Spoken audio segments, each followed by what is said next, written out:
Një person politik, natyrisht që pas marrjes këtij mandati të tërhiqet nga pozicioni politik dhe të ushtroj rolin dhe përgjegjësinë e tij si unifikues i skenës politike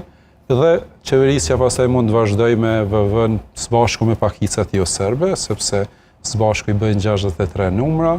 dhe kjo do të ishte edhe më mirë për opozitën edhe për qeverinë, po mbi të gjitha për qytetarët, sepse do të ketë një qeveri në kufi të kalimit të numrave, që në çdo rast edhe mund të rrezikohet rrëzimi i saj. Dhe kjo do ta bëjë më të kujdesshme në qasjen e saj ndaj vendimeve të mëdha, sesa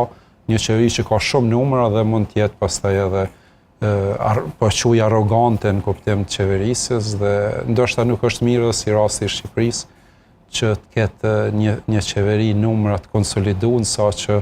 edhe protestat 30 ditore, 40 ditore mos t'ja lënë shenjë. Pra, kjo nuk është në favor të demokracisë. Domethënë, qytetari duhet ndihet vendimars dhe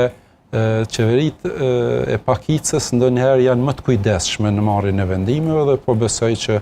në këtë rast duke njohur edhe karakterin e Zotit Kurti, i cili nuk dëshiron ndaj pushtet,